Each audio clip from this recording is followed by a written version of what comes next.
And I want to see where you guys sit on this question when we get here on air. Garrett Wilson or Puka Nacua next week? Who are you starting? Oh, By the way, just the Jets play the Cowboys. So we're going to find oh, out if the Jets can really compete and if the Cowboys were really that good. We're going to find out immediately. So Garrett Wilson going up against the Cowboys, Zach Wilson going up against the Cowboys, or everyone's new golden boy, Puka Nacua. Are you starting Puka Nacua over Garrett Wilson? Until this is Cooper really comes like a damned if you do, damned if you don't type of question. I don't know how to answer this one. I haven't gone through my week 2 rankings yet, but I can't believe that this is. Don't be a coward. I think I'm going. I'm really pushing your button. I think I'm going Puka.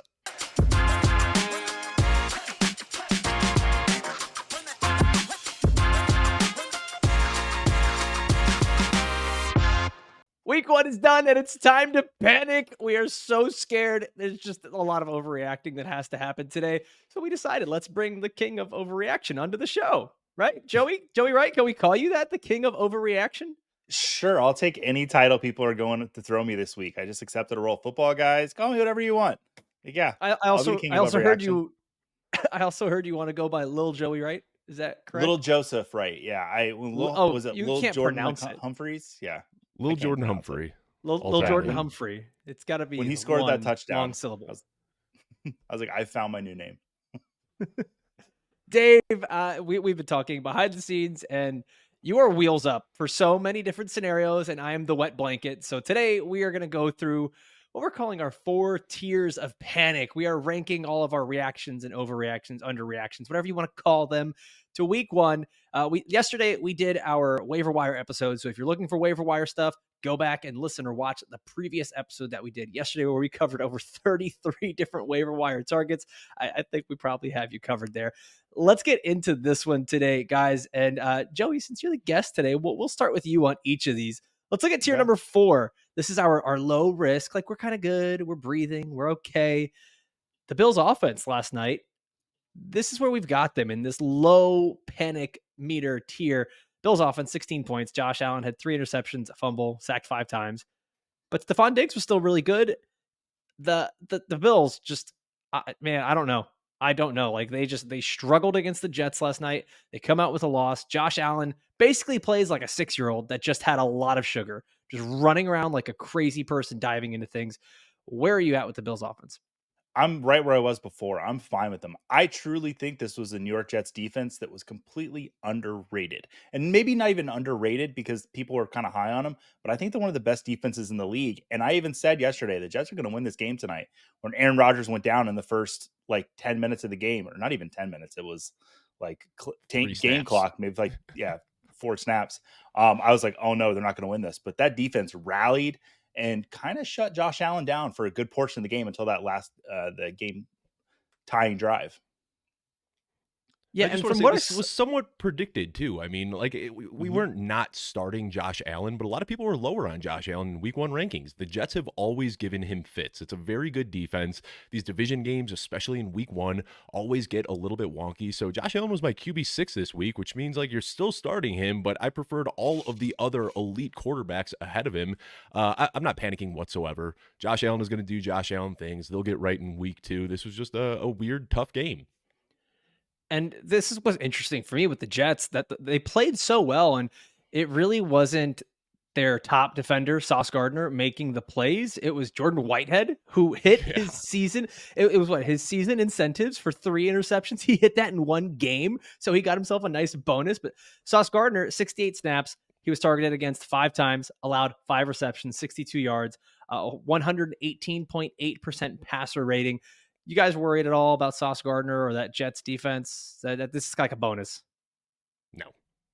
No, really simple. I'm worried if my team's facing them, but I'm not worried if I have them.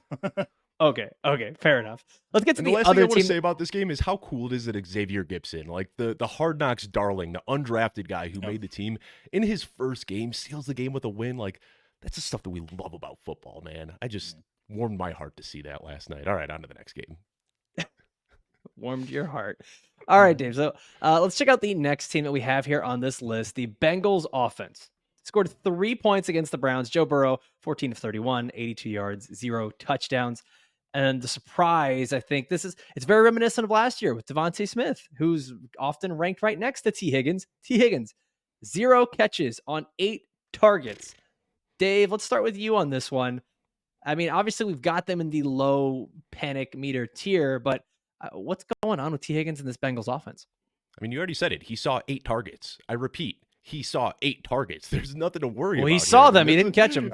Yeah, well, he's going to catch those. You want to chase the usage. Right. The usage is there. I think my biggest takeaway from this game is that Joe Burrow is just like the Wicked Witch of the West. Like, you throw some water on him and he just melts into a puddle. He was terrible. It was really, really tough to see. But again, week 1, I'm not going to overreact. We've seen a 3-year sample of Joe Burrow playing in an elite level, supporting a high-powered offense. I'm not going to throw away 3 years of data for one weird divisional game. If there's any opportunity to buy low, I'm buying low. T. Higgins is a guy that I aggressively targeted in a lot of my drafts this year. And I have been getting offers this morning. Like, somebody offered me Darren Waller for T. Higgins. Somebody else offered me Breece Hall for T. Higgins. Like, I'm not giving up on my guy that I drafted at the 2-3 turn quite yet. I'm still holding firm. I expect this offense to get right as soon as next week. Joey, there's been some rumors that maybe Joe Burrow might still be having some lingering injury effects. Is that something that you think is like even a big deal at this point? Like, does that seem like it's showing? I'm really just like Dave said. I'm actually really upset that I didn't think of that Wicked Witch of the West thing, because that was really good, Dave.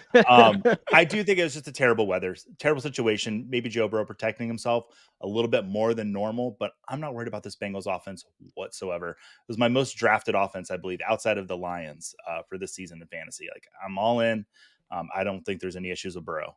And I don't think the Bengals have an issue because they just gave him a huge contract. So, and even if it's not that he was still injured, he did miss some really important reps. You know, he hasn't played much for the last few weeks. So that's what the preseason is for, is shaking that rust off.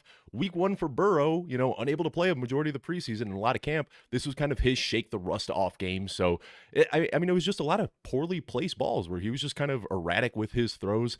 I'm not concerned. Like I said, 3 years of data tell us that Joe Burrow is a good quarterback. He'll get right. And let's go back to last year when we see that Joe Burrow in week 1. It was a similar thing. 4 interceptions last year. T. Higgins only 2 receptions on 2 targets. So not quite exactly the same, but the Bengals have kind of shown almost this repeat thing where week 1, they just come out a little flat, and we know how that story finished last year. And the Bengals weren't that great in week 2 either. So, I mean, they might just be a slow starting team. Yeah, I mean, that's what we're seeing here, right? Like, they're kind of proving that point year over year now. So there you go. Just don't start the Bengals next year. Choke in the playoffs. Oh my God, we're gonna get so many angry comments. Hey Dave, how'd the Bears do? I mean, we knew they were going to be bad, but it was even worse than expected. All right, let's get to our last grouping that we have here in the low panic tier.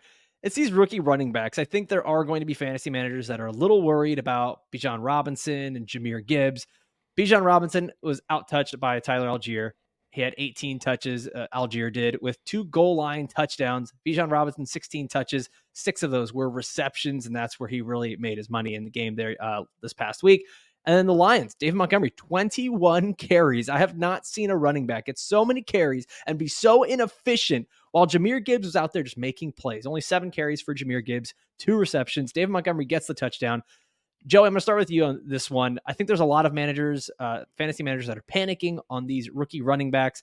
Should they be panicking? Absolutely not. About Bijan first. I mean, the Falcons last year was over 525 total touches to their running backs. This is what this offense is going to be. They're just going to run the ball. I think we're going to talk about their passing offense a little bit later, which we're a little more scared of. But as far as the 2 running backs there, I'm not concerned at all, especially about Bijan. The talent's there. He's going to be fine. And with Gibbs, he's probably the player I'm going out and trading for the most, because I was very impressed with Jahmyr Gibbs, and I was very high on him to start the season. I think if you look at the Jets game last night, what they did with Breece Hall and Dalvin Cook, I think is going to kind of what you're going to see in Detroit, where you've got the great pass catching back, big playmaker in Jahmyr Gibbs, and then you just got that safety of David Montgomery, where last night Dalvin Cook didn't look as good. But I think we're going to see something similar to that. I'm not worried about either of these guys. And like I said, I'm trying to trade for Jahmyr Gibbs in every league that any manager is kind of scared off a little bit. Dave, this is something we've heard all these head coaches say. They're trying to ease these running backs in. If you're a fantasy manager, Are you sending out trade offers to get these guys? And how hard are you going in this? Wheels up? Is it wheels up? Hashtag wheels up? Yeah, I'm sending out trade offers and I'm expecting them to get rejected because anybody who drafted Jahmyr Gibbs and Bijan Robinson knows how good these guys are. And we saw the same thing last year.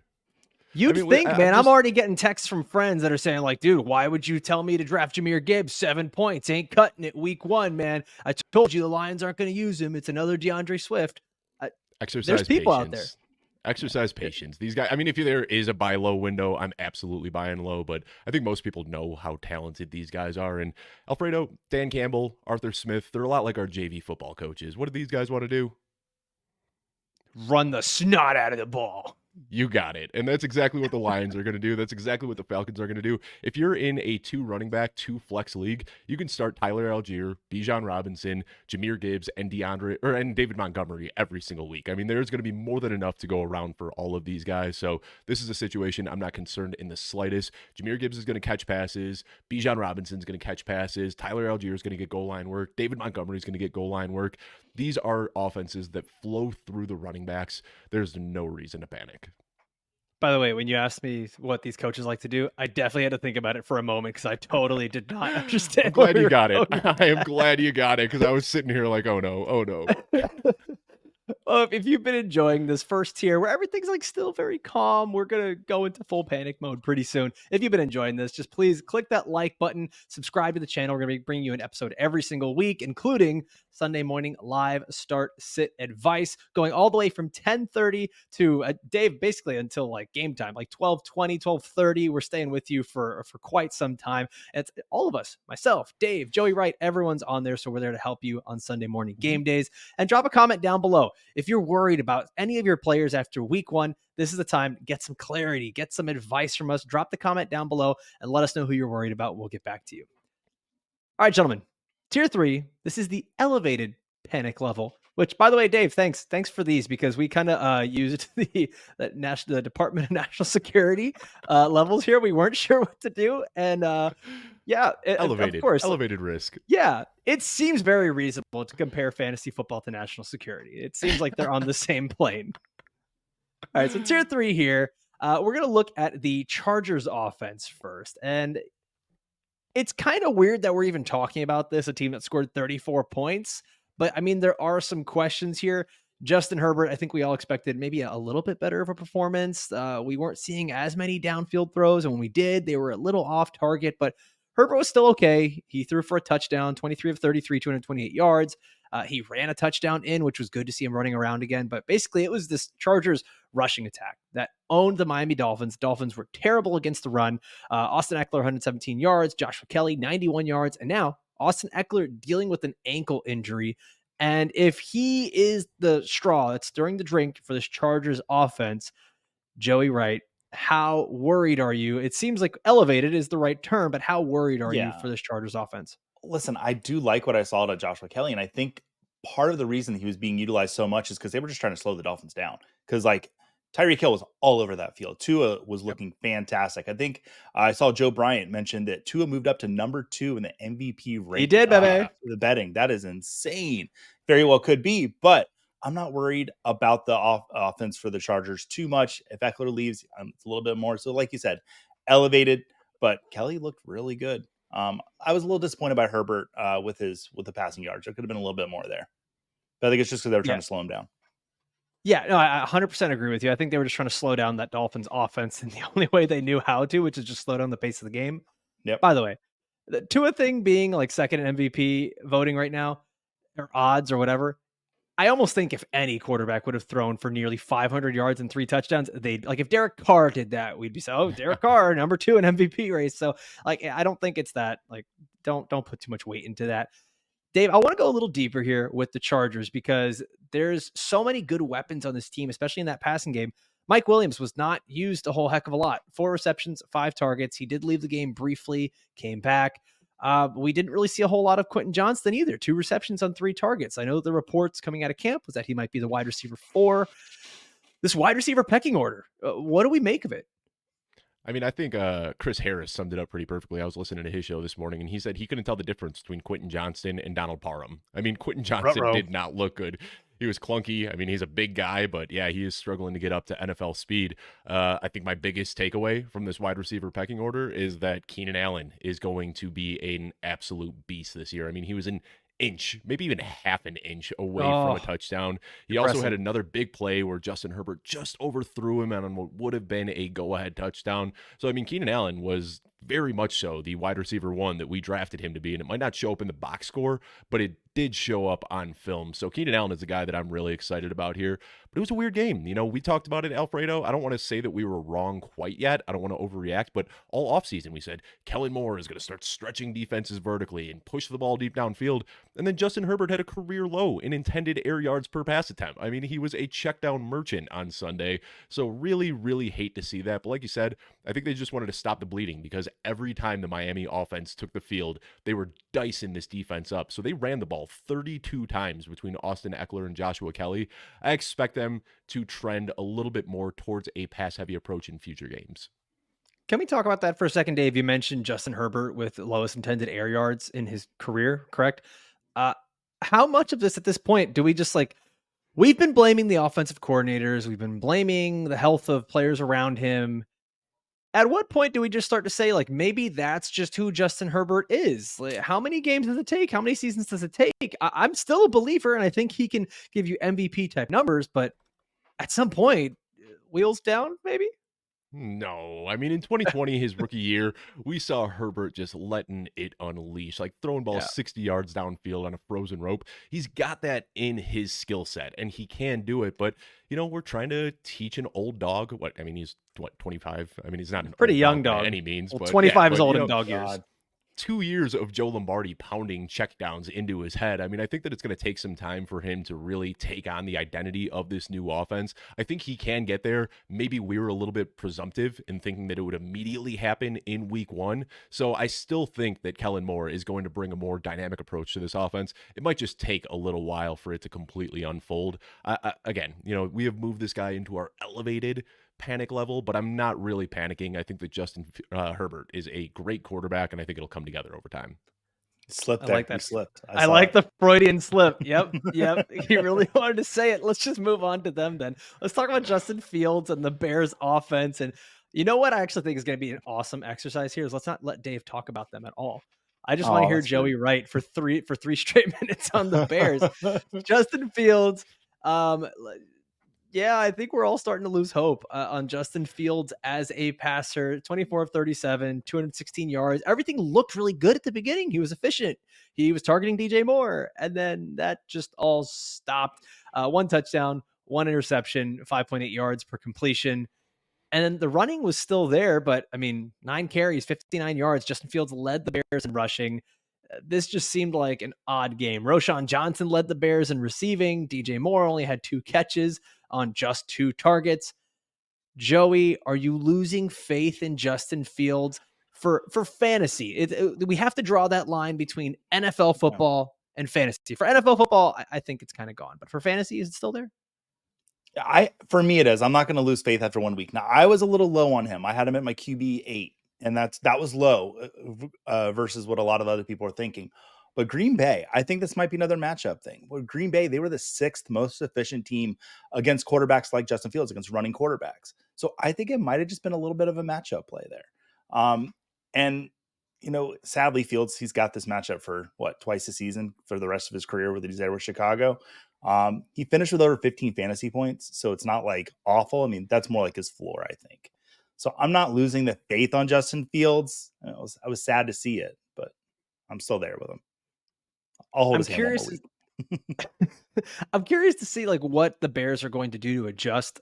If I remember correctly, there was only 6 designed rush plays for Justin Fields, and it's just sort of yeah, good word, David, breaking out your dictionary and your thesaurus for that. Oh my gosh, you prepping for the SATs? What's up, man? Hemoglobin.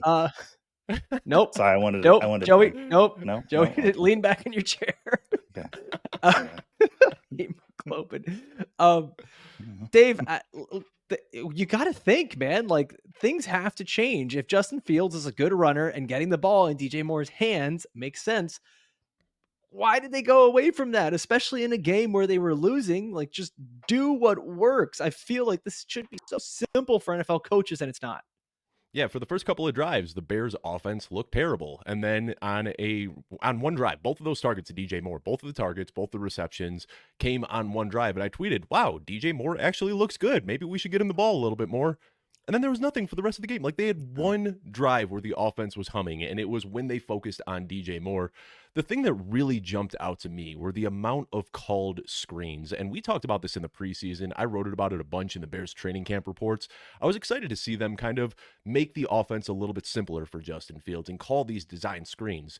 But not this much. I think we overcorrected. 65% of Justin Fields' pass attempts on Sunday came within 5 yards of the line of scrimmage. I mean, we talked about the lowest intended air yard per pass attempt for Justin Herbert. It was the same exact story for Justin Fields. The 2 times that he threw the ball more than 20 yards downfield, he completed both passes, and one of them went for a touchdown. So I want to see them try to push it a little bit more downfield. But it was weird. You know, we heard that Justin Fields was slow at processing. That was kind of the scouting report coming into the league, and that was kind of the knock on him for the last 2 years. And what I saw in Sunday was him just going hyper speed through his progressions. And if his guys weren't immediately open, he was taking the check down, which is good. You know, it's going to help his completion percentage, and it's going to help get the offense going a little bit, but it really capped the ceiling of this offense. So I'm not panicking, especially in a fantasy, landscape. He's going to be fine. He's going to run the ball a lot. I think Joey was right in saying that we kind of saw his floor. He didn't rush a ton. He only had 1 passing touchdown. I still think that he's going to be a top 5, top 6, top 7 fantasy quarterback. But my biggest takeaway is that we completely wrote off. Not we as in you and I, Alfredo, because I think we had big hopes for the Green Bay Packers team. But this Green Bay Packers offense and defense was a lot better than I think most people expected. And that was my takeaway from the game. Yeah, the Bears offense, man. How do you see what the Colts are doing with Anthony Richardson and making him so successful in game 1? And after over a year with Justin Fields, you're not able to make it work. I really want to know what's going on behind the scenes there. Yes, by the way, Packers looked awesome, and that's without Christian Watson. So I'm really intrigued to see how good they're going to be going forward and when Watson gets back. Now, before we go on here, I want to let you guys know we've got our awesome weekly rankings over on footballguys.com. And guess what? They're 100% free, featuring myself, Dave, various other analysts here at Football Guys. And if you are a pro subscriber, which, by the way, most affordable subscription in all of fantasy football, you can actually integrate your own teams and your league settings, your scoring, all of it, so that it can give you even better advice. Head on over to footballguys.com, and you'll see the link in the description down below so you can start using our weekly rankings. Gentlemen, tier 2, and we're getting nervous. It's a high alert, panic, whatever we want to call it. This is orange, by the way, if you are going by colors. Let's take a look at the Steelers offense. This one worries me quite a bit. Not good. Not good. Kenny Pickett just looked really bad. I know Sigmund Bloom said this would be kind of the litmus test for the Steelers and Kenny Pickett going up against the 49ers, who, like we said, maybe one of the best teams in the NFL, maybe the best defense in the NFL. But Kenny Pickett, 31 of 46, 1 touchdown, 2 interceptions, 232 yards. It didn't look great. The rushing attack was okay. Najee Harris over 5 yards a carry, but just 6 carries on the ground. Allen Robinson led the team in receiving yards. Dave, he's back. No, that's terrifying. That's terrifying, dude. No, man, no. What's going on? Just you take it away, man. Yeah, I mean, they looked bad. And in the offseason, we spend so much time focusing on offenses, and we kind of forget about defenses. And the 49ers have a really, really good defense. So, again, this isn't like, what threat level midnight, whatever we want to call it, like the highest level of panic. That's what this episode should have been. I asked, what do we call this episode? How should we do these tiers? That one just came down to me out of nowhere. I have no idea. But we missed a golden opportunity. But I mean, this was a really... Yeah, we'll take it from the top. Hey, everybody. Happy Tuesday. I'm here every week. I'm changing the top tier right now. But yeah, man, the 49ers are really good. And, we're going to talk about the Giants later. And the Dallas defense is really good. And sometimes we just forget that really good defenses can slow down, offenses. And I think that's kind of what this one comes down to. Also, Deontay Johnson got hurt. Pat Freiermuth got hurt.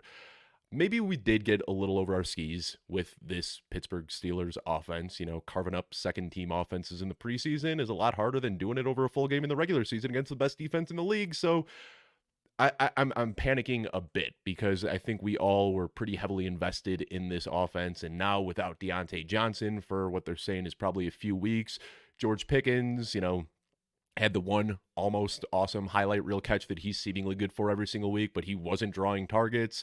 Najee Harris looked kind of uninspiring. So, yeah, I think this was one where, we're talking about all these offenses. I'm panicking a little bit more about this one, but I think when Deontay Johnson comes back, when Pat Freiermuth comes back, it's still going to be a pretty funneled offense that you can count on for fantasy, but this might be, a 9-8 football team. And, let's just hope that Tomlin can keep the streak of 500+ alive. Yeah.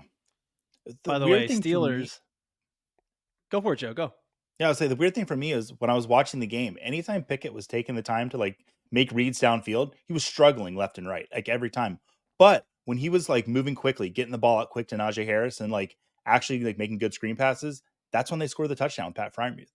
When this offense was moving quick, they were at their best. But anytime Pickett was taking any time, it seemed he was just on his face.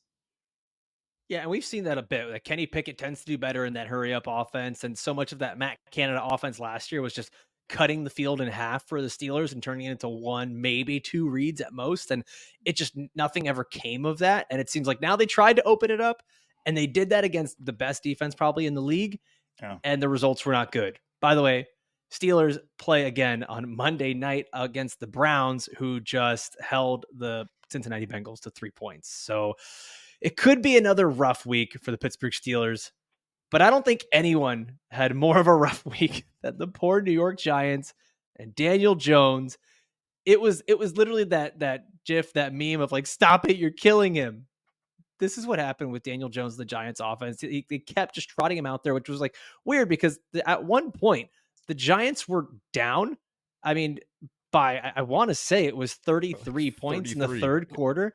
And why do you keep your starting quarterback in? Take him out. He got sacked 7 times. He had one of the worst rush rates against him in his career in terms of blitzing the defense. Dave, this Giants offense, I think we all thought, okay, Saquon Barkley's there, should be fine. Darren Waller's there, he should get targets. Daniel Jones can run, so he's good for fantasy. How much of this was that the Giants maybe aren't good, and how much of this is that maybe the Dallas Cowboys defense is phenomenal?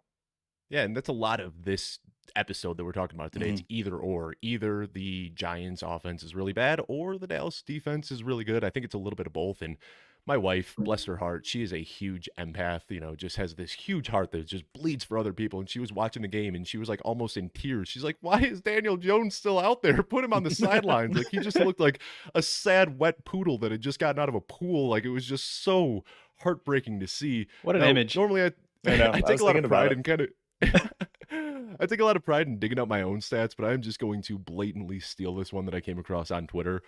No NFL team has ever lost 40-0 or worse, lost the sack battle 7-0 or worse, lost the turnover battle 3-0 or worse, had a blocked field goal returned for a touchdown, and threw a pick six in a single season. The Giants did all of that in week 1. I mean, it is bad. So it's weird because we saw Brian Daboll coming off Coach of the Year last year. We were expecting this team to take a step forward. Daniel Jones got his big contract, and then they just looked absolutely terrible out there. So I'll chalk some of it up to the weather. I'll chalk some of it up to Dallas's smothering defense.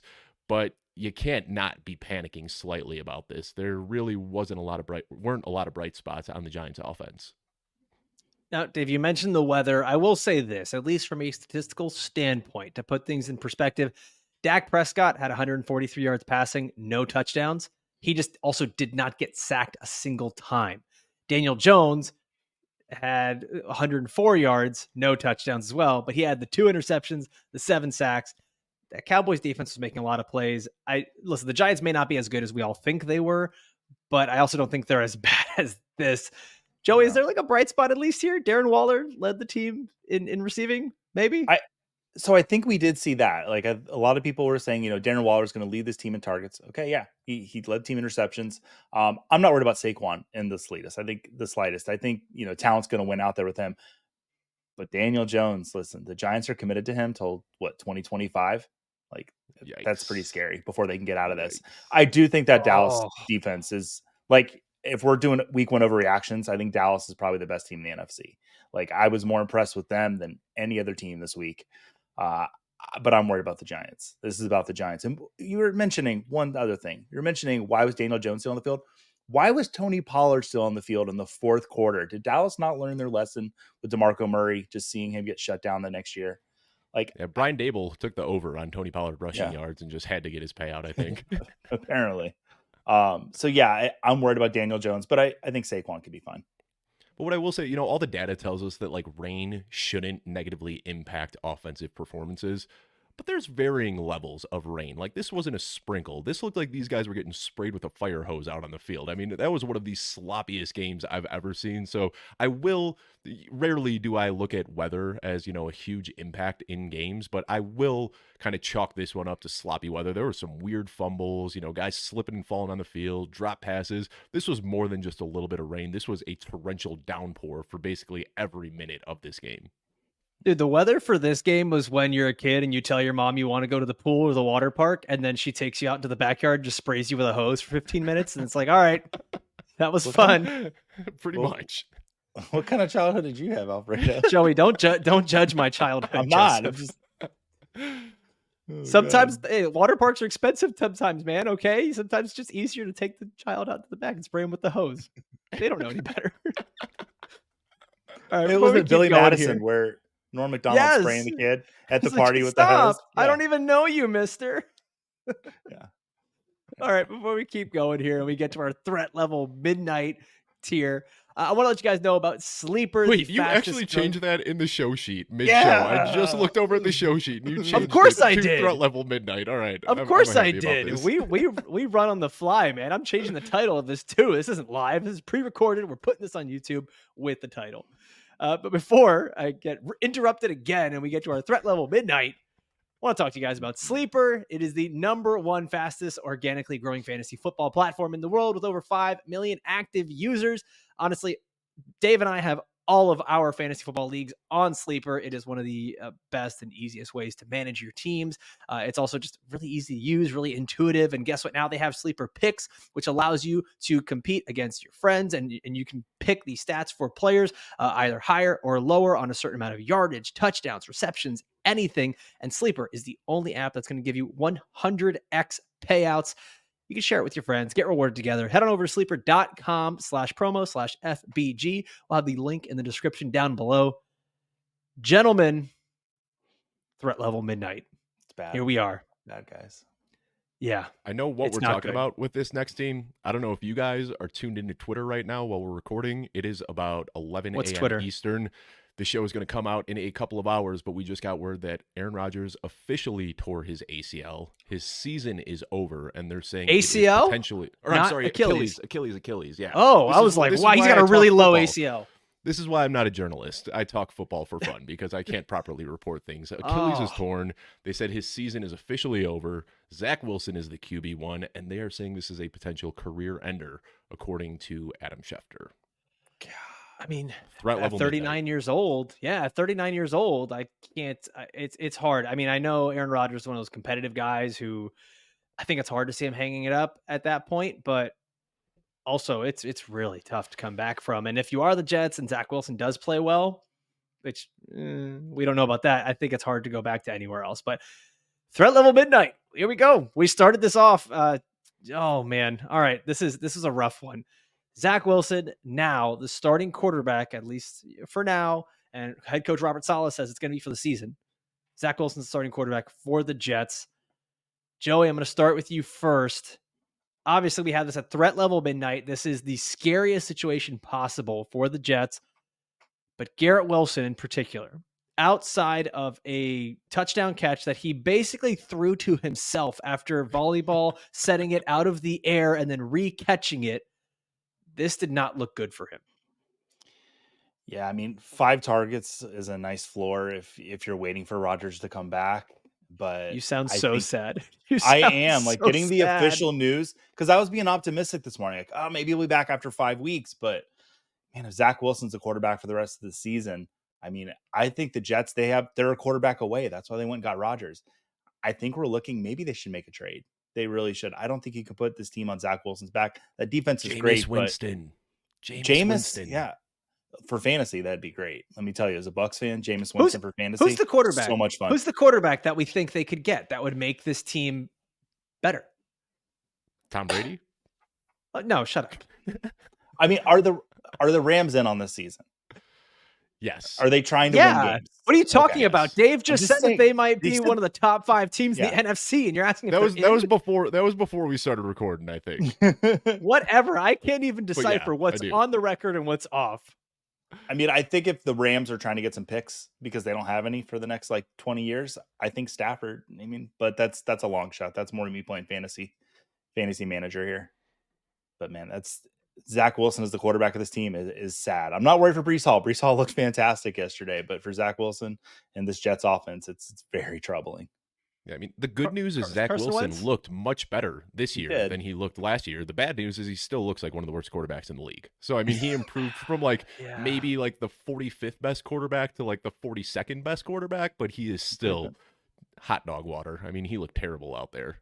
So that's going to be tough. I mean, I think the crazy thing is like the Jets can still make the playoffs with Zach Wilson by just keeping him on as short of a leash as possible, controlling the ball on defense, running the ball a ton with Breece Hall and Dalvin Cook and Michael Carter. Like, they've got the infrastructure that they could still sneak in as a wild card team, but Super Bowl aspirations with Zach Wilson are just completely out the window here. It's bleak. I mean, this is one, we don't want to panic to week 1, things, but losing arguably the greatest quarterback of all time in week 1 is one of those situations where you absolutely can panic. It's not good. I mean, you look at the splits last year. Garrett Wilson was Offensive Rookie of the Year, and in games that Zach Wilson played, he averaged 7 fantasy points per game. Like, he caught his first touchdown ever yesterday, and it was basically he basically had an interception yesterday. Like, I don't even want to call that a touchdown reception. Zach Wilson threw the ball to a defender, and Garrett Wilson intercepted it. I mean, it's going to be bleak.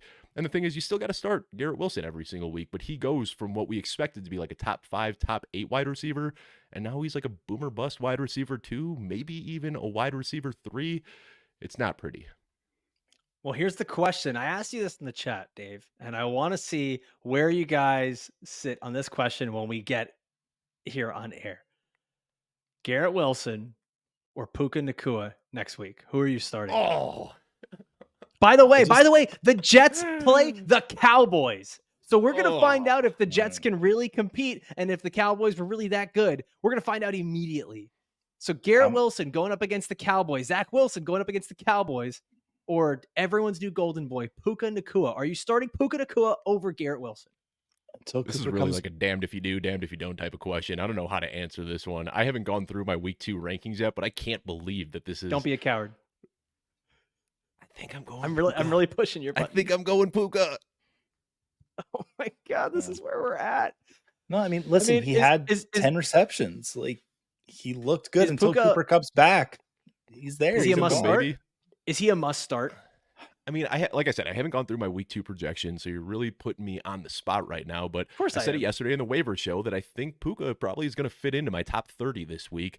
I mean, basically when I looked at historical comps, he could be the next Anquan Bolden. He could be the next Julian Edelman. The only guy that really jumped out from having an NFL debut the way that Puka Nacua did, there was only one guy that kind of face-planted, and it was Kiki Kuti. I mean, every guy that has come out in his NFL debut and looked the way that Puka Nacua did on Sunday has gone on to have a very prolific NFL career. So we don't want to overreact to one game, but we heard this drumbeat steadily all offseason that this guy Puka Nacua we got in the 5th round is legit, and he is going to be a good wide receiver. And then we saw all of last year that when Zach Wilson was the quarterback, Garrett Wilson was basically unstartable. So, I mean, if every single week Garrett Wilson can go out and have the catch of the year, yeah, he's going to be okay in your fantasy lineup. But that's what we have to bank on, is him making these spectacular catches. And I don't know if we can count on that every single week. I mean, Yeah, I don't know if you guys watched the Manning cast yesterday, but at one point Eli asked Peyton Manning, after Zach Wilson had attempted like 10 passes, midway through the third quarter, he goes, how much of a leash should they be giving Zach Wilson for the rest of the game? And Peyton goes, I don't think he should attempt more than 3 passes for the rest of the game. I mean, he is not an NFL quarterback. And maybe they go out and make a trade, but then you got to teach somebody a new offense mid-season. I mean, it's bad for the Jets. Wheels up for Breece Hall. Wheels up for Dalvin Cook, but I'm scared about every pass catcher here. Yeah. Go for it, Joe. Yeah, this offense, we said it before the show. They could very much be ground and pound, great defense. Like, think of like the Steelers in the 70s. Like, it very much could be that offense for the Jets this year. So, yeah, wheels up for them for sure.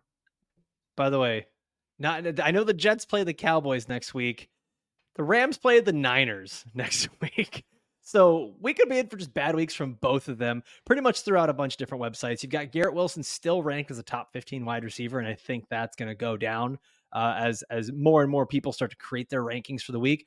Puka Nacua is hovering around like wide receiver 40. However, I think there are going to be a lot of people that will take the risk and the upside of Puka Nacua maybe getting those 10 plus targets with Matthew Stafford at quarterback versus Garrett Wilson getting 5 or 6 targets with Zach Wilson at quarterback. Now we're running way behind. Of course, this is what Dave and I do. Let's look at these final 2 here. The Eagles running backs. This is frightening. DeAndre Swift, Rashad Penny, Kenneth Gainwell. Guys, what's happening? Kenneth Gainwell led the running back room with 14 carries. Jalen Hurts was next with 9 carries. Boston Scott had 1 attempt. DeAndre Swift had 1 attempt. Rashad Penny, a healthy scratch. Joey, how do we make sense of this? Is Kenneth Gainwell the guy that we need to be rostering and starting the rest of the year? I would. On the Eagles, yes. It's not even the one and his noises. The 1 carry for Swift isn't what bothers me as much as the 1 reception for Swift, because I think that's what people thought he's going to be a pass catching back, because that's what we've seen the best out of him. But if you think about it, Philadelphia didn't really give up a whole lot. They gave up a 4th round pick essentially to get DeAndre Swift. Coming out of week 1, you think they'd want to kick their tires on their new weapon, and it didn't seem like they want to drive the car at all. So I'm out on DeAndre Swift. I luckily, and this isn't me touting anything, I just didn't draft a whole lot of them this year, and I'm glad because I don't have to worry about it. But for anyone that did, like, I think you do need to worry. There just seems to be a huge chasm between how fantasy football managers and analysts feel about DeAndre Swift and how the NFL feels about DeAndre Swift. I mean, this guy couldn't carve out a role on the Lions last year, gets traded for a 4th round pick, and you still have fantasy analysts holding on to their pre-draft evaluation of this guy years later saying, oh, he's a stud, he's going to get all these touches. Maybe it's time to just kind of throw in the towel on DeAndre Swift. Yeah. Joey, you said you didn't really target DeAndre Swift in fantasy leagues. I got stuck with him in like 1 or 2 where I was able to draft him behind Rashad Penny. Like, it was one of those where I was drafting DeAndre Swift was like the running back, like 35. And I was like, oh, okay, I might as well. The upside is there. I want to get a little narrative-y here, Dave. And I want to ask this question. Is there a possibility, because the Eagles have these Super Bowl aspirations, that they're just like, you know what? Let's just kind of run Kenny Gainwell until he can't run anymore. We know DeAndre Swift isn't always healthy. We know Rashad Penny isn't always healthy. Is there a shot that maybe they're saving these guys for later on in the year? Or is this just, no, they are buried on that depth chart? And I mean, this is another one where we heard that Kenneth Gainwell looked like a featured back out of camp. And I think that we just dismissed it again because we have this gross infatuation with DeAndre Swift, even though we shouldn't. And we love Rashad Penny. Not just DeAndre, yeah, let's say. The second coming of Marion Motley himself, Rashad Penny. And I mean... You make me sick. Maybe we just got a bad read on this, but Joey, I love you, buddy, and I don't mean to push back, but I don't think that Kenneth Gainwell is all that valuable, even if he is the guy here. I mean, last year, Miles Sanders was very much so the guy, and he finished as the RB21 in per game scoring, and it took him 11 touchdowns to get there. At the end of the day, Jalen Hurts doesn't check down to running backs all that much. He's also their preferred goal line back. So the only way Kenneth Gainwell, even if he continues with this like 62% stranglehold on the backfield like we saw last week, unless he can get into double-digit touchdowns, he's probably not going to be that valuable. So I understand the appeal because this is a team that's going to run the ball a ton, but Kenneth Gainwell is probably an RB3, DeAndre Swift might have some spike weeks. Maybe we see Rashad Penny come back and not be scratched at some point in the season, but I don't really feel comfortable drafting any of these running backs. My pre-draft offseason take on this backfield is that I'll throw some darts in best ball and hope for the best, but I don't know if you're ever really going to have the confidence to plug any of these guys into your starting lineup. Dave, you mentioned something there with Joey. Go for it, Joey. Yeah, I keep doing this to you, Alfredo. I'm sorry. No, I think the troubling thing for me with Swift was that Penny was out. Like, if Penny would have been in and we saw this usage out of Swift, then I would have been a little less concerned. But like, they were missing the guy that we were expecting to compete with Swift the most. And so I think you see Gainwell get 14 carries. He knows the offense. And to start the season, at least, I'm a little more confident in him than I am anyone else in this run game. And it's always going to be the Jalen Hurts show as well. So we have to consider that. But yeah, I'm out on Swift. Dave, I think you made a really good point here. I think a lot of us had the touchdown blinders on because Miles Sanders produced last season, but you've got a running quarterback who's going to take the touchdowns away. You've got some of the best, probably the best wide receiver group in the league, second best maybe. It's going to be hard. I don't think it's going to matter who the running back is. I think it's going to be very hard to trust any of them, even if it is Kenneth Gainwell. But I do think that Kenneth Gainwell is worth a waiver wire stash. And if you are looking for waiver wire stuff, we talked about him yesterday. Go back and check out that episode. Guys, final team grouping here that has us just absolutely terrified. Threat level midnight. I'm going to make an office reference here. Okay. So hashtag sorry, Joe. But go puck yourself, Arthur Smith. What is going on with Kyle Pitts and, more importantly here, Drake London? I'm beside myself that Arthur Smith and the Falcons go out and invest in these crazy good, talented skill players. Bijan Robinson gets outtouched by Tyler Algier. Drake London, I can read the stat pretty easily. 1 target, 0 receptions, 0 yards. Kyle Pitts, 3 targets, 2 receptions, 44 yards. And the Kyle Pitts, one of those catches was him doing all the work over 2 defenders. This situation, I think I don't know how much of it is Arthur Smith like scheming these guys out or Desmond Ridder just being really bad. Dave, do you have any hope for these guys? I know that you weren't that high on Drake London. I know you still saw Kyle Pitts as a potential breakout. How much did this change your breakout philosophy with Kyle Pitts after watching Desmond Ridder here in week 1? Yeah, I'm crying in the club right now. It's sad out here, man. This is bad. My hair is on fire. And I do my 3-up, 3-down article every single week in season, and I lumped these 2 guys. It's technically a 3-up, 4-down article this week because I lumped Drake London and Kyle Pitts together. I talked about this yesterday on our waiver wire show, but this is one of the craziest stats that I pulled from week 1. Atlanta's offensive opportunities, carries and targets make up for an opportunity in week 1. Running backs saw 35 opportunities, wide receivers saw 5, and tight ends saw 3. 35 of the 43 opportunities in this offense went to the running backs. And I don't know, man, it's just like malpractice what Arthur Smith is doing to this team. They had so many holes on defense, they had no quarterback, and they have an 8th round pick, and they go, hey, yeah, we got Tyler Algier, really good running back. Let's get another one. Let's see what happens. I mean, it is just terrible what they're doing here. So this is one where I absolutely am, panicking. And I think Desmond Ridder completing his first NFL pass to himself, it's going to make for some really fun bar trivia, a decade down the road. But I think it's also a microcosm for this season that he is arguably just as valuable as a pass catcher as Drake London and Kyle Pitts are. It is terrible. That's upsetting. So I know with these guys, you can't ignore a situation, right? But you also, you do sometimes just have to say, hey, the talent is so good that the situation shouldn't really hurt it all that much. Joey, the situation right now is that Desmond Ridder is not a good quarterback. Arthur Smith doesn't really care about fantasy, and he almost says it every single interview. No, he just did explicitly say, he explicitly said that's something for the fantasy people to worry about. I don't care. It's wild. It's almost like he's doing it on purpose. He just really does not care. I wonder, because right now Desmond Ridder's been winning games. I mean, how many losses do you think it might even take for all of a sudden for us to see Taylor Heineke? It seems like Arthur Smith is just willing to stick with Desmond Ridder for as long as he's winning, regardless of how ugly it looks.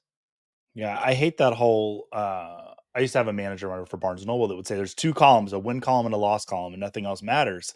And that just might be where Arthur Smith's head's at. I mean, Desmond Ridder is definitely... Quick question. What's the wins and losses at Barnes & Noble? What's going on there? This is some intense meeting. Every every Tuesday morning, there was a manager. We would sit down and we would talk about football from the week before. Oh, and okay. I would bring up thought all this these was all problems with the strictly Bucks. Barnes and Noble. No, I thought no, on Friday afternoons you met like the Walden book staff and just like fought to death in the alley. No, so that's Dirt there's floors. wins and losses, and that's definitely a mindset for fantasy that stinks. And I think Desmond Ridder is a big problem in Atlanta. Atlanta does not have the quarterback to be running the type of system like with the Jets. They have that defense there. Atlanta does not have that defense. They can't be running 526 times again this year. They need to be able to pass the ball. And whether that's Heineke or they go out and get somebody else, like Ritter's he's not the solution here. When did we see Ridder finally come into the season last year? Was it like week 14? It was right after the bye week. I think he started about 3-4 games at the end of the season last year.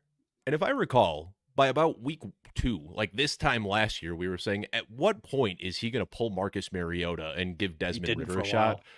I mean, Arthur Smith is just leaning into like his villain arc with the mustache and like the things that he says in press conferences. Like he is just purposely baiting NFL fans. Yeah. And guess what? It might not matter. With how soft the NFC South is, they could still take down the division by just running the ball 35 times a game. So I don't expect things to change. I mean, this has worked for Arthur Smith. The difference is, and I talked about this briefly on the waiver show yesterday, they used to have Derrick Henry, who they could just give the ball 30, 35 times to a game.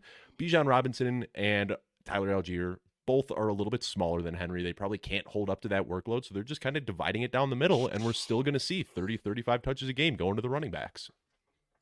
Dave, you talk about that villain arc for Arthur Smith. One of our producers here, Jagger May, he called Arthur Smith the Ted Lasso Wario with his mustache. Yes. Like he's just the exact opposite, not about like happiness or teamwork or anything. It's just, he just hates good things. Well, that's it for us. We went through our whole panic tears. It was a really sad episode. Threat Level Midnight, I think, kind of saved it a little bit, made us smile some. But big thank you to our guest, Joey Wright, one of our full-time staffers here at Football Guys, new to the team. You'll see him every Sunday morning for the live Start Sit show here on the YouTube at 10:30 a.m. Eastern. Thank you to our production team, Julia, Dylan, Jagger, Dave, of course, I guess, thanks to you, whatever. Thanks to everyone else for watching and listening all the way through. We'll see you next time. Adios.